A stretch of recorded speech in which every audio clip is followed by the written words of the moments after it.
Okay, hello everyone, ladies and gentlemen.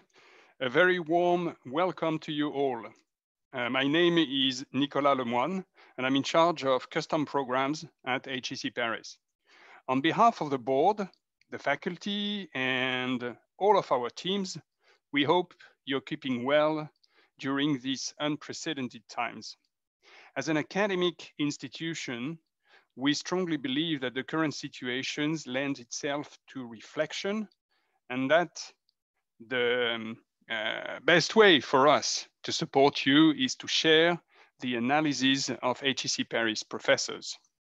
So the presentation will last about 30 minutes, maybe a bit more, knowing Helene, and will be followed by a 15 minutes Q&A question and answer session.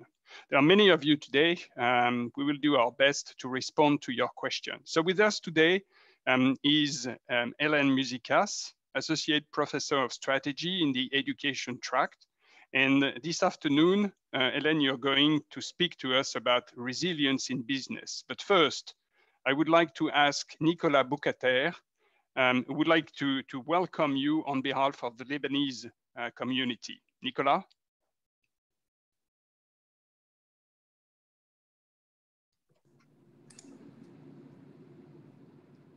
Yes, good afternoon. Thank you, dear Nicolas. Good evening. First, I would like to welcome you all the participants, and pursuant to our first very inspiring masterclass last week from Jeremy Guez, whereby we received so many positive comments.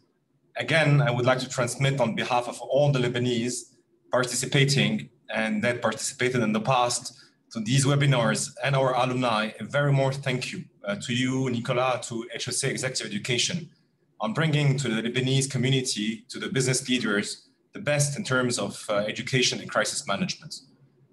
The crisis today being several folds, being it monetary, economic, banking, humanitarian, sanitary, and lately the explosion, Lebanon is in the eye of a devastating storm. The question is how to gear our minds and build back the resilience amidst this crisis. The masterclass of today will approach this topic and will bring some light on some questions we have in mind, hopefully. Thank you again, and please welcome me all in welcoming Mrs. Helene Musikas, Assistant Professor of Strategy at HEC.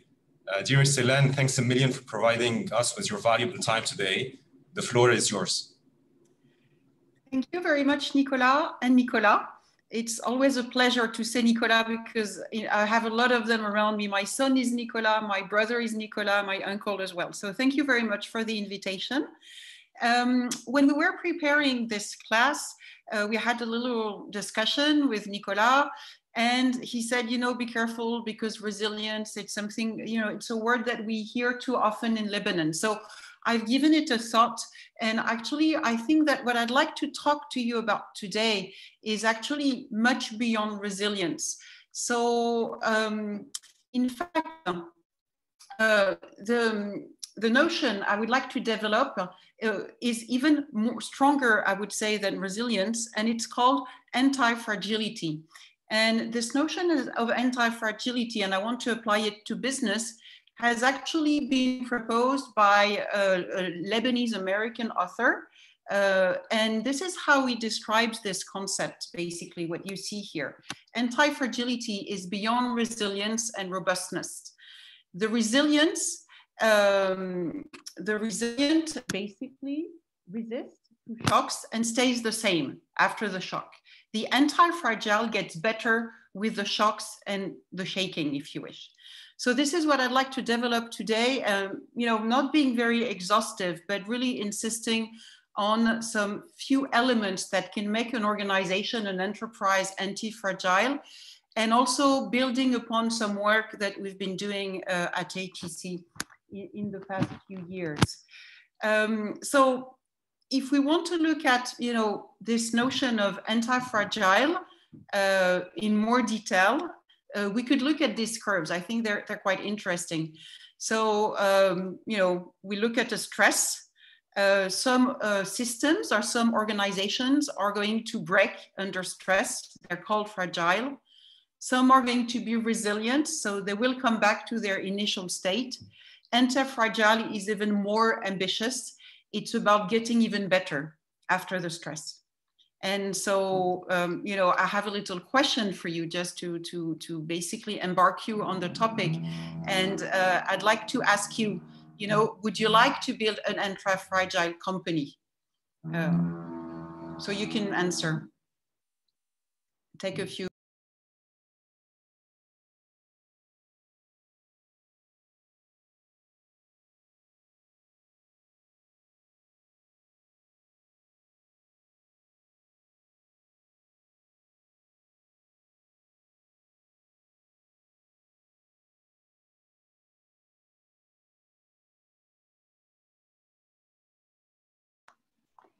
Helene, you are muted.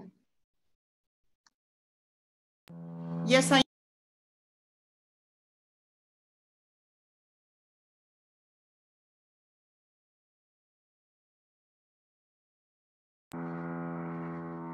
So maybe we can broadcast the results. Okay, so I hope we're all in this together. Thank you very much. So I think that the first thing we could try to think about, you know, because if we want to build anti-fragile organizations, is actually what makes organizations or system anti-fragile. So I have, you know, there are many elements, but I'm going to, in a second poll, to actually propose some of them. So again, I will ask my colleagues to make a few proposals on, you know, what can be the characteristics of anti-fragile systems. So are they flexible? Are they simple? Are they big and large? Are they monolithic? Are they efficient? Are they multiple? Are they with a lot of surplus? Or are they connected? Please give me your thoughts on that.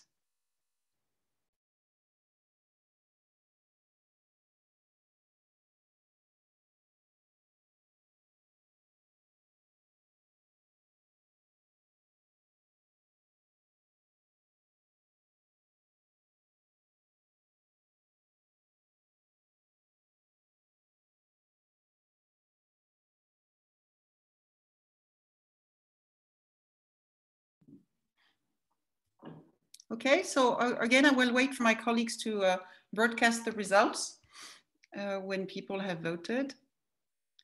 Okay, great. So what do we see here? A lot of you think that these systems or organizations should be flexible, should be simple, efficient, with surplus, connected. Okay, so this is really interesting because what has been found is that in fact, some of the characteristics of anti-fragile organization is actually that they are not as efficient as they could be. If you think of a very efficient organization, this is an organization that has very little slack, very little surplus, if you wish.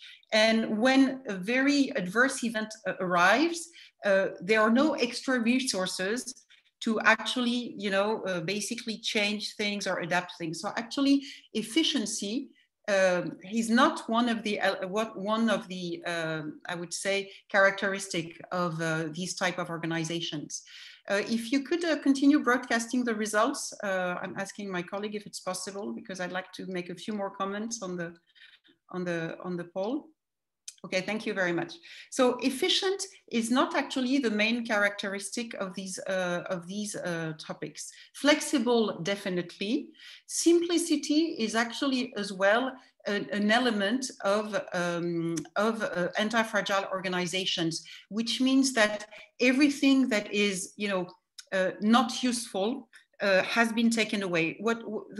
An image that we could take are bureaucracies. If you think of bureaucracies, they are very complex and rigid at the same time. And we can imagine if, you know, a major event happens, bureaucracy will not be able to respond. And I think we've seen this in the recent months, because a lot of bureaucracies, a lot of governments have not been able to address, at least very well for most of them, this, virus, COVID crisis that we are living today.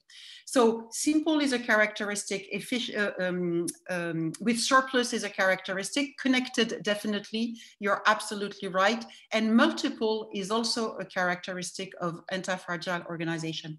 To actually illustrate, the key characteristics, I think there are two that really attracted my attention.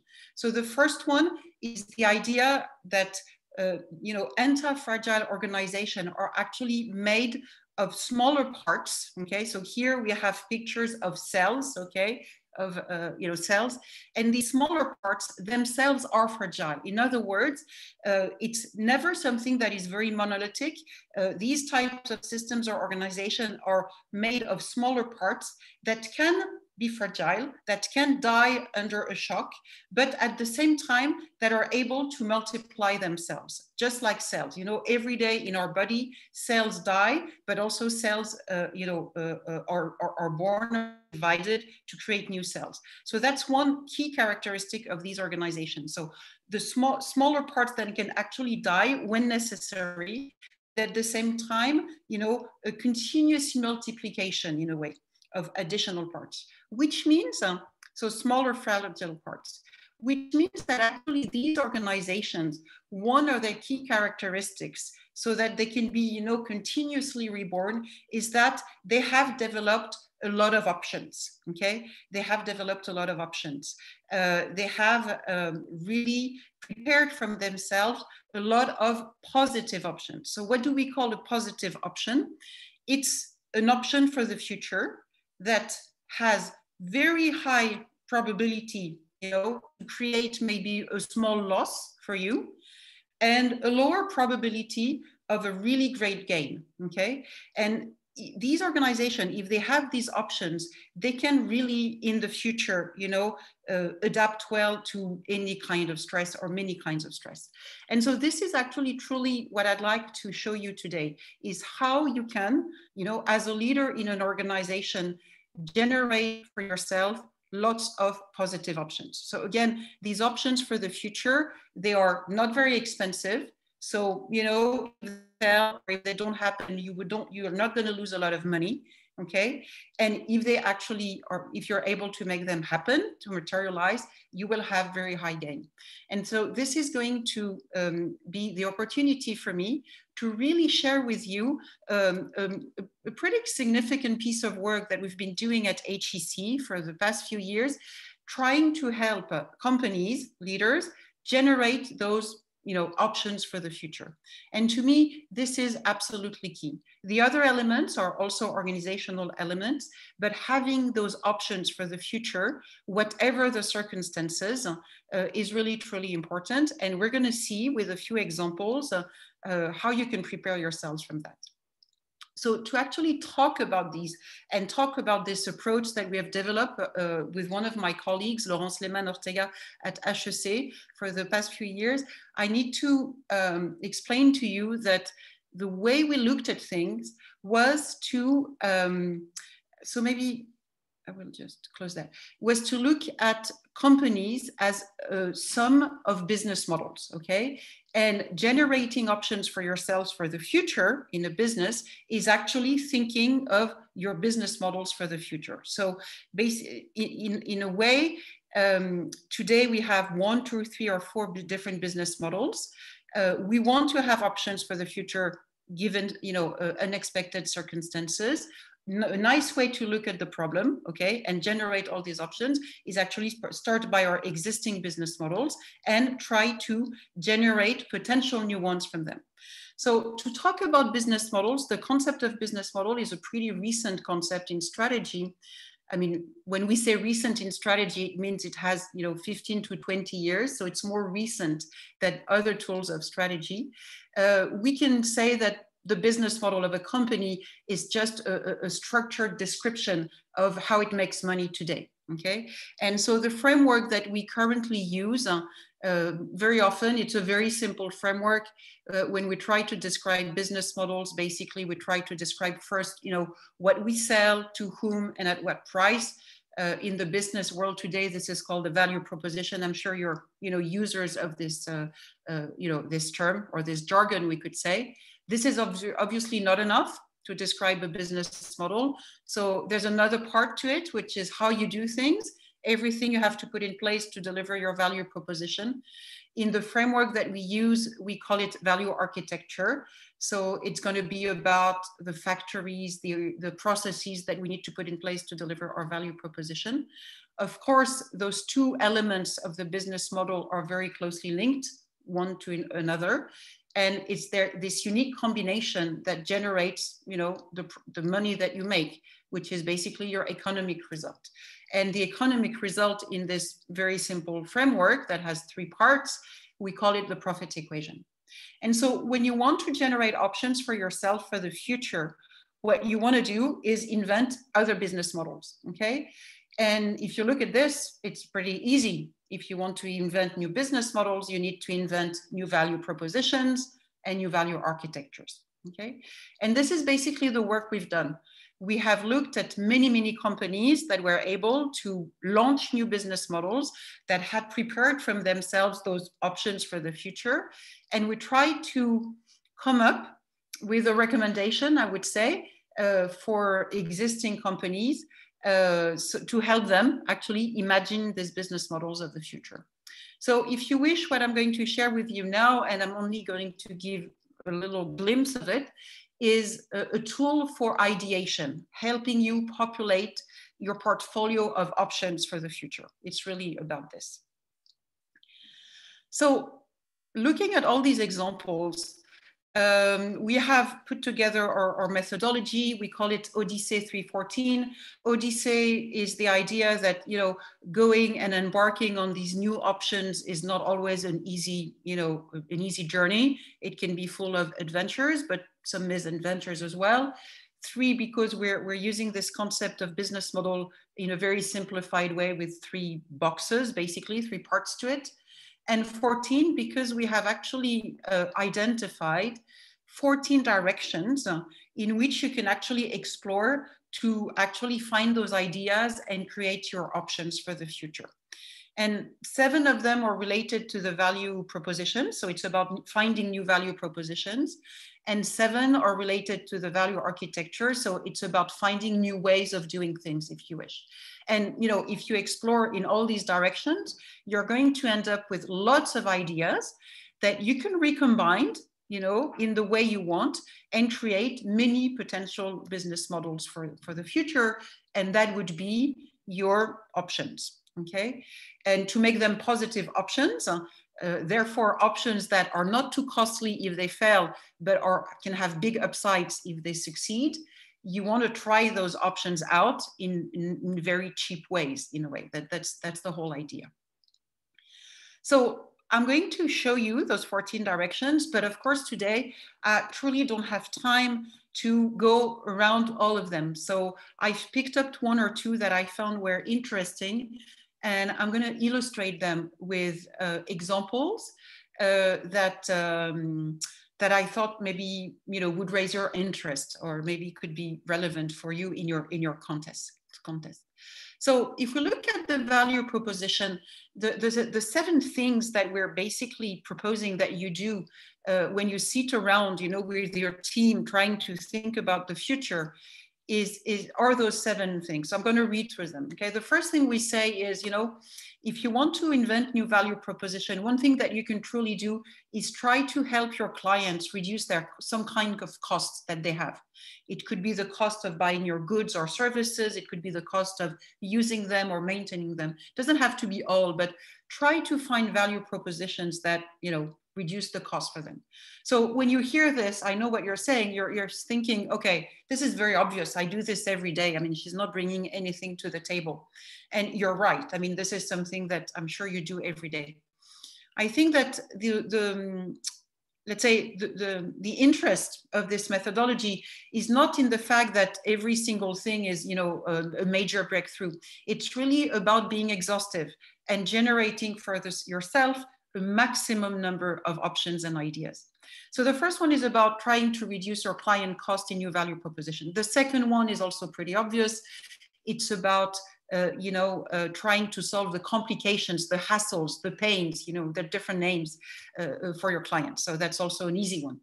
The third one is a little bit more complex. It's about trying to stop, you know, catering for your happy client and trying to develop value propositions for the very frustrated ones.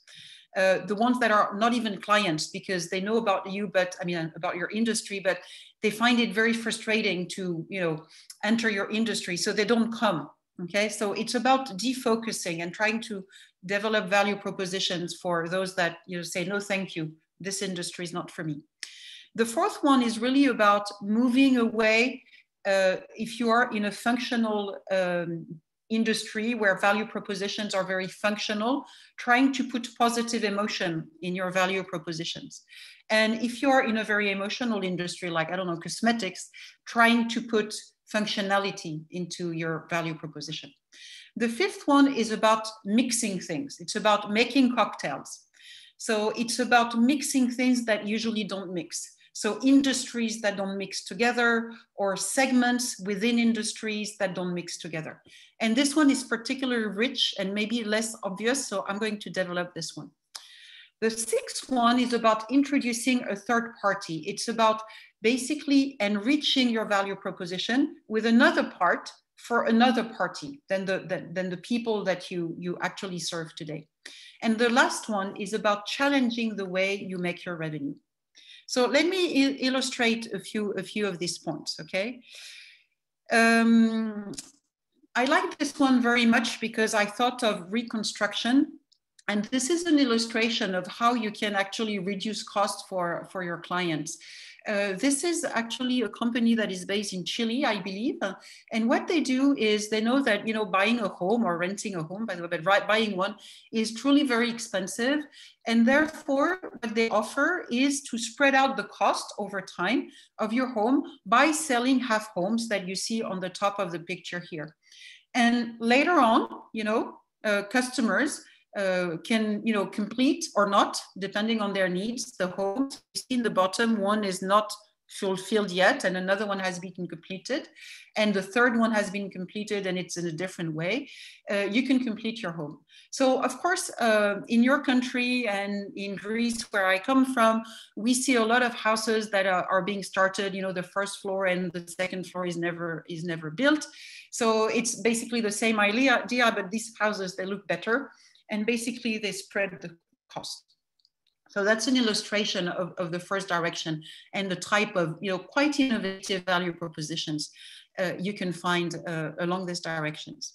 So let's go now to the mixing. So the fifth direction I mentioned. Mixing industries is really, really very interesting. It's about, you know, taking elements from one and elements from another. So here on the upper right, we see a little vehicle. It's an electrical vehicle that was launched by Renault a few years back.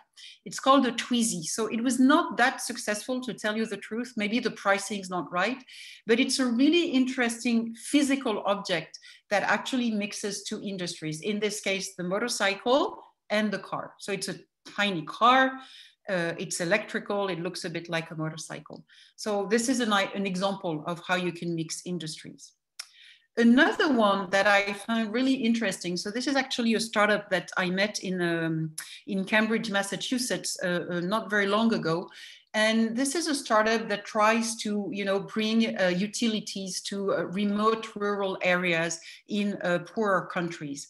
And there are lots and lots and lots of initiatives in this domain. But what you usually see is actually initiatives around electricity. So people who are doing different types of business models with solar panels, or we see here, we also have windmills. And you see other people that are occupying themselves with bringing clean water. And what these guys have done is actually they've put the two together, okay, in one box. that is called the off-grid box that you see here, that both is going to generate electricity, so you can actually come and charge your electrical appliances. As you see, it's going to do hot water, and it's going to also clean the water, and you see someone who is actually taking drinking water here at the faucet. So I thought this idea of mixing two industries that today are separated was quite interesting. By the way, initially in history, a lot of the utility companies that were usually owned by local authorities did both water and electricity. So I thought this one was really interesting as well. Another one about mixing is this one. So this is a bike that has been sold widely, a huge success by a company called Decathlon. Decathlon is a sports retailer. And this is a company that has a lot of customer insights. They really, truly understand their customers. They observe them all the time. And they have come up with this bike, which is called Between. And now this name has become a brand for them. And this was the initial model, I would say. And this bike is really cutting across segments. So in the cycling industry, you have the women segment and you have the men segment. You have the city segment and you have the cross-country segment. And actually this bike is a mix of all. They have a very comfortable seats. This is for women because women are always very, looking after how comfortable is the seat of their bike. They have brakes that are, non-slippery gripping that men like very much. They have this horizontal bar that tells you this is a bike for men, but as you look at it, it's not truly horizontal because they've tried to lower it as much as possible so that women would actually use it as well. And they have those tires that are right in between city and cross-country. And this is also a very unique value proposition that was hugely successful because, of course, many people can buy these bikes, so the volumes are higher, and therefore you can reduce the cost. And one last mixing that I like very much as well is mixing in the hospitality business. Maybe some of you are from the hospitality business. You know that this is a very segmented industry because of the star system, which is fading somewhat today, but the star system is very structurally segmenting the industry. And this is one of the first hotels that I know of, at least, that has tried to cut across and create a value proposition that had elements from the two-star hotel, so the simple, cheap hotel, and some elements of the luxury hotel, so 4 to 5 stars. What they did basically is they have not a good location. They're kind of on the outskirts of Paris in a non-touristy area, rather lower social income, 19 arrondissement precisely. The rooms are very tiny. The building is really uninteresting. There is no room service, no amenities in the room. So that's the 2-star part of the story. On the other hand, everything you have in their hotel rooms is of high quality. So the mattress is incredible. The bed linen is super good. You have a big screen. You have high-speed internet. You have beautiful faucets, but no bathtub, just a simple shower. And they were, again, very hugely successful, and it has become a chain now. And by the way, it has been acquired by Accor later on. So that was an illustration of mixing segments. Another direction that I want to illustrate is the one that we call introducing a third party. So I don't know if you recognize this place, but this is actually Plaka in Athens, so the capital of Greece. I'm half Greek and I go there very often. And once I came across this shop and I found it interesting, so I entered, and I was really surprised by the business model that this shop had developed. So their name is Zempel, and it's going to tell us a bit about what they do. Basically, this is a small supermarket where you can go shopping, but you go shopping and in fact you buy, the usual goods. They don't have fresh foods, but they have everything else that a supermarket would have. But it's by subscription. So they have a number of customers who pay about 30 euros a month, and they go in and they shop. But the value of what they're able to acquire is 2 or 3 times actually what they pay for. So I found it really interesting. And the reason is because instead of just having a value proposition, of buy your, daily goods for a really good price, okay, they have a third party in the value proposition. And the third party are brands. Because to brands, what they offer is a unique opportunity to test their new products. So all the very big brands, multinational brands, Procter & Gamble and Unilever and Danone of the world, but also the small Greek brands are able to actually put samples in this shop. Consumers are going to buy them. And in exchange of this very low fee, they're going to fill in, surveys and give feedback to the brands. So I thought this was really interesting. So we have the normal value proposition of a supermarket, and they have introduced a third party, the brands, and they've added a part to their value proposition.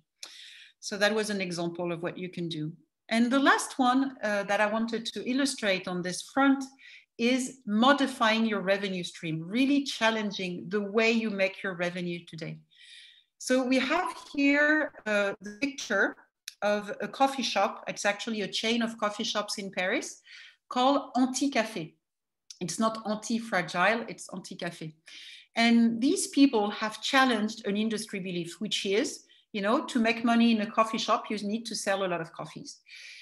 What you do, as you see on the left-hand side of the slide, is you go there, you actually get a little card.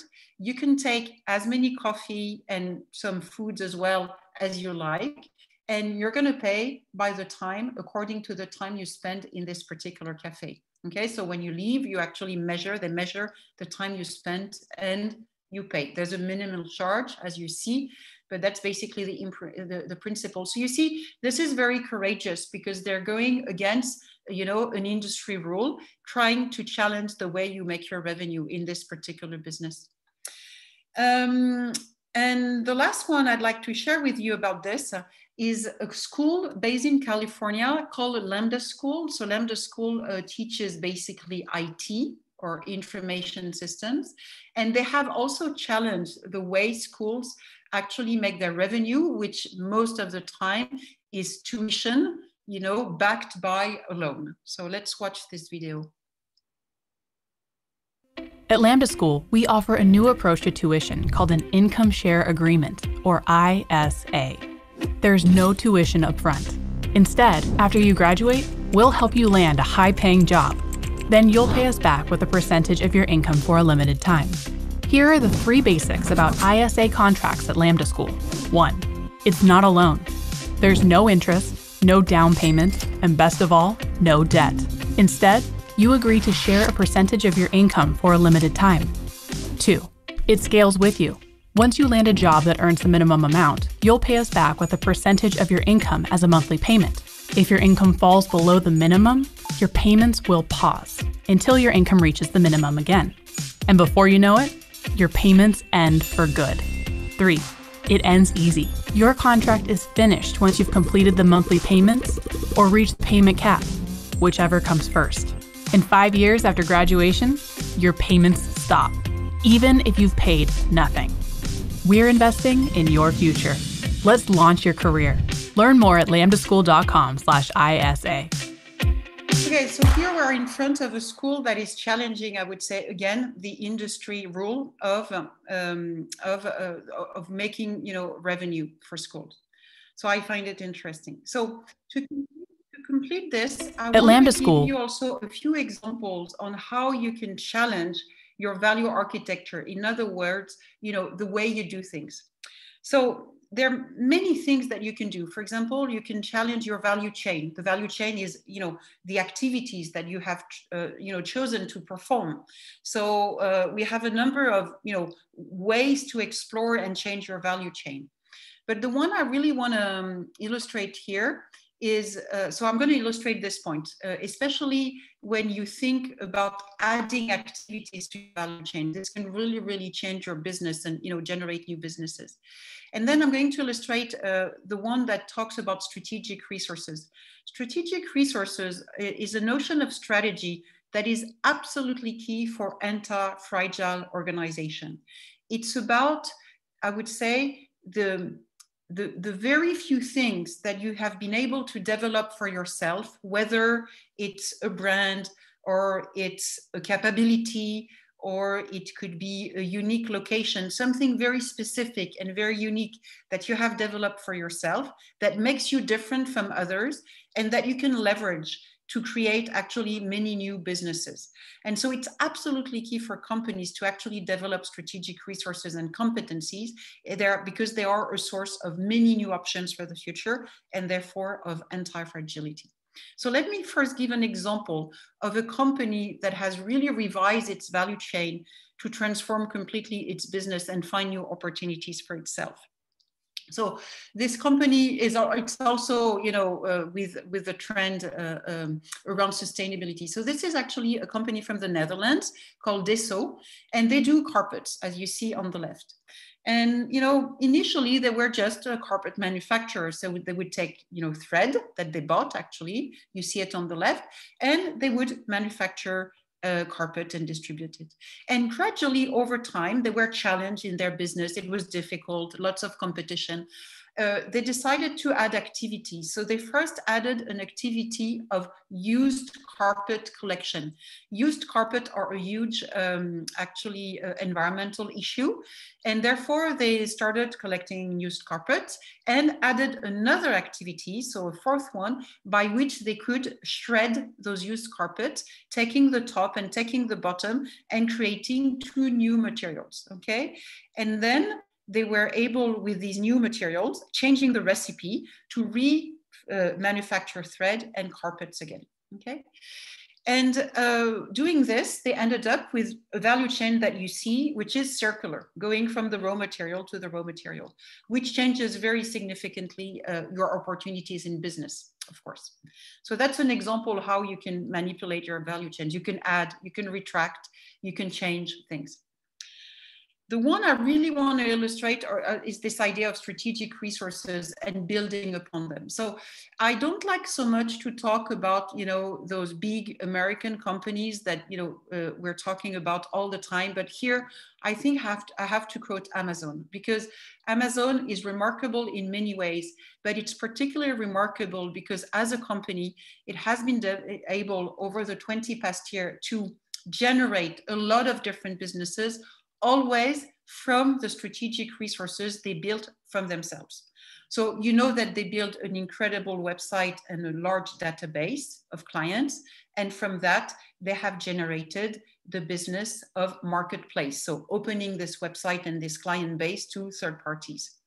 Second, you know that they have developed an incredible IT infrastructure and know-how, and they're selling it out as a business called Amazon Web Services. Here, we see that they have developed an incredible, you know, logistics infrastructure and know-how, not only the warehouses, but the systems around them. They're incredibly good, and they are selling out this capability to third parties in a service that it's called Fulfillment by Amazon, and so on and so on. We know as well that they are developing delivery services that are really efficient for themselves, and they are also opening them up to third parties and so on. So Amazon, I have a colleague who compares Amazon to a bamboo. It's like if they had built very, very strong root systems, and you see, you know, emerging new plants in every domain. And this is generating options for yourself. So this is really important. The last point I will make is that sometimes in your company, you might have resources that you feel are non-strategic. So here I took a flat roof in a very sunny country, okay, that actually you can make strategic for another business. So that's another source of options, okay?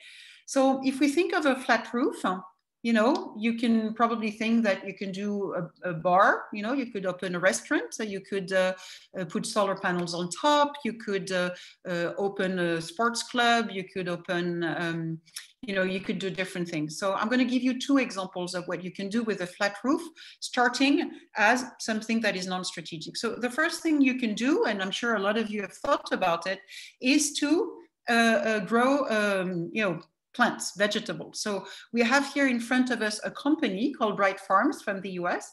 And what they do, among others, is they actually install those greenhouses on top of supermarkets so that they can grow for them vegetables that they sell, just below. So that's one thing you can do with a flat roof. But even more interestingly, I think in a period of reconstruction, doing real estate with flat roofs. So here we have a company, I'm not sure it's yet a company, but at least, a trial, a project from Germany, Frankfurt, where living units, you see them on the left, so they are black, these black units, okay? Living units have been conceived in such a way that they are, environmentally friendly. They're made of wood panels. They're covered with solar panels. They are 60 square meters apartments, at 2 levels. Everything is calculated so that they are, energy positive, can be actually installed on top of existing buildings. And they're called symbionts because they actually are energy positive and they can feed back energy to the level below. So that's basically another thing that you can do with your flat roof. And lastly, again, could be relevant for you in your own environment. You can also imagine your waste as strategic resources. So here we are in an extreme example. This is the example of Hermès. Hermès is a company, a luxury goods company, as you know, and because their quality standards are super high, okay, they have lots of waste, either of raw material or finished goods. So what they've decided to do is to do a business out of this that they have called Petite H, so small h, and they create unique objects because, of course, waste in their domain is not standardized, and that they can sell for a lot of money. So that's, making a new business out of your waste. So this is basically what I wanted to share with you today. And I think what the question is, apart from the methodology, which is nice, of course, and I would end with this opening question, and maybe we can take it into the discussion, is what are the enablers, okay? How do you bring that into the company, this ability to have, many, many options? So I think I'll take it as a question, and I'll try to answer it in the Q&A, because I don't want to go further, because Nicolas gave me limited time. So I'll finish here, and I will turn it to my colleagues and ask if you have questions. Thank you very much, Helene. I hate to give you a limit of time because it's absolutely fascinating, and that was really dense. So thanks a lot for what you've shared with us.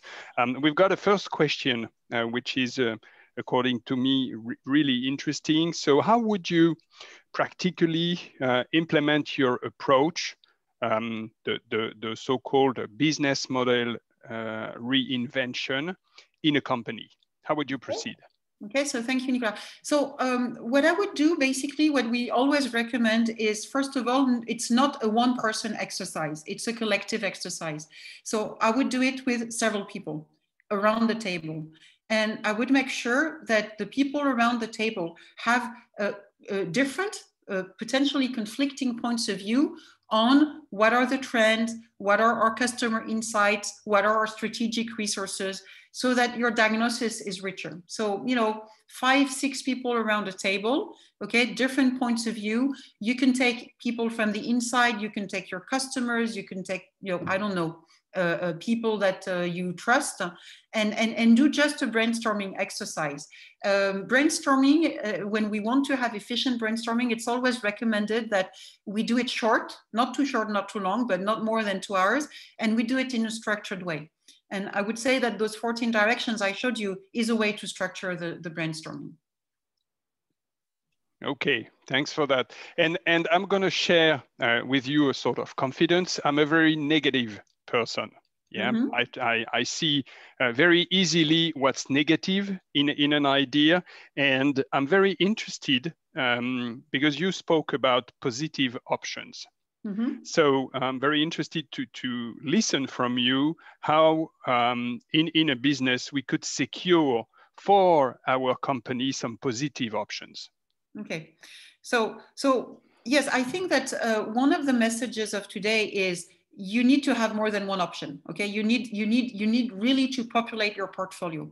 And as your resources are limited, okay, you can only put small bets. Okay, your resources are not infinite.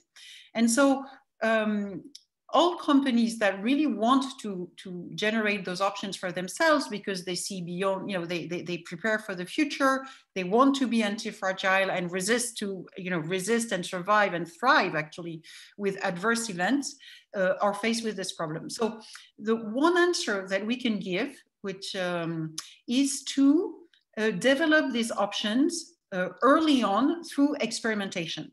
In other words, try them out rather than waiting. Try them out as soon as possible, but in a little scale. So basically, do small experimentations around those different options. Don't wait too long, because as you do those small experimentations, you're going to spend a little bit of money, not a lot, and you will learn. You will learn which ones are actually valid, which ones are not valid. So my general recommendation is experiment early. That is going to help you learn from it, and you will therefore have options that, if they fail, you will not lose a lot of money. And if they succeed, you can do this in an iterative way. The upside might be really great. Another thing that is really specific to our times is that if you have several options, let's imagine that you have 10 different possibilities ahead of you.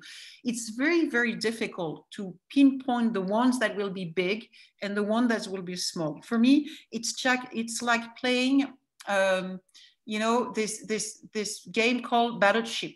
So when you hit a ship, okay, you don't know whether it's a big one or a small one. So you have to explore around. It's exactly the same idea. You don't know if your business model ideas for the future will be big or small. Try them out.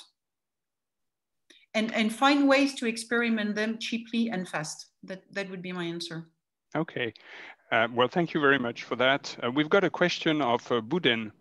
And I'm going to translate it a little bit. He was asking, in the value architecture, so we are back to the business model. In the value architecture, do you include environment? So in other words, how is sustainable development impacting the business model? Okay. So no, the business model as a concept of strategy, I would say, does not do it all. So it's not the only tool that you can use in strategy. In fact, there is an hypothesis behind everything I said today, which is that you have done your job in understanding the environment. Okay, so you can only generate these options. Of course, one of the, I would say, one of the prerequisites is that you understand the trends of the moment, okay? And that you embark some of those trends in the options that you generate. So if we are talking, sustainability, you are going to, when you generate the options and you think about new value propositions and new value architecture, of course, you're going to integrate in your ideas, these trends. But the study of the trends, if you wish, the tools to study trends, they exist, but they're not within the business model. It's a tool among several that we can use in strategy. Okay, thank you very much. Maybe Nicolas, I guess you're still with us. Maybe you have a question for Helene? Yes, I have a question. And in fact, I would like to know, Helene, thank you very much, firstly, for the very inspiring conversation in many terms. Probably having followed the crisis in Greece yourself closely, we have a crisis at the moment, and we are all busy firefighting the moment itself. Can we still find the moment to generate options? This is the first question. Maybe you have some insights from Greece itself. The second would be, do you recommend to involve our team themselves from one side in these generations of options, and the new generation, the youngest people, to have an important role to play in generating options, and how can we structure that? Okay, so my answer is yes and yes. So I'll go to the second question. When we do workshops around those topics at HEC, more and more often we actually, and when we do it with executives, which I suppose is the audience of today mainly, we invite our students more and more. And I can tell you it's very valuable. So definitely, yes, the more you can bring to the table, actually different points of view, but not only points of view of young people, also maybe points of view of older people, but different points of view, the better. So I would really encourage you. On the second part of this question, I'm a strong believer personally of what we call bottom up. So in other words, you know, implicating, you know, people in the company into the strategy process. Why? Because we know, it's been proven over and over again, that when people are, you know, when people participate to a decision, to basically making a decision, they are much more eager to implement it. So it's going to help you for implementation. So this is a basic trick of a leader of change. Okay, one of the things that you can do is make people participate, but you have to do it truthfully. Okay, you have to do it with an open mind. If you do it and you have already the answer, they will guess you, and they won't play the game a second time. So I would recommend to go for it if you truly think that you have an open mind. You will listen maybe not to everything they have to say, but part of it. And then, yes, I think it's better. You lose a bit of time in the beginning because you have to organize such a process, but all this time that you feel you lose, you will gain in the implementation phase. As far from examples from Greece, do you have any example? Well, actually, I'm a little bit, on this one, I'm a little bit skeptical, because I would say the crisis in Greece, in my view, hasn't brought as much change and rebirth and antifragility that I would have expected, to tell you the truth. I was expecting this, and it did not truly happen. However, this little company that I showed you is actually a company that was directly created for the crisis, because they were offering, you know, cheaper goods to people who had very, very little money at this point. This is also why I wanted to mention it today. So, you know, I have mixed feelings about that. Thank you, Helene. Okay, so we are caught by the patrol, and the real boss of this series of masterclass, and I'm happy to hand over to Laetitia for the closing. Yes, thank you, Nicolas. Thank you, Helene, for this very, very interesting webinar. And we would like to thank you all on behalf of HEC Paris for taking part to this conference. We do hope you can join us for our other webinars, and the next one will take place next week on Thursday, October the 15th, 5 p.m. CET also, with Professor Véronique Nguyen, and she will talk to you about the art of self-reinvention. So until then, keep well, stay tuned. You can watch our webinars on the YouTube channel of HEC Paris Executive Education, and see you next week. Thank you, bye-bye. Thank you, bye. Bye. Thank you for attending.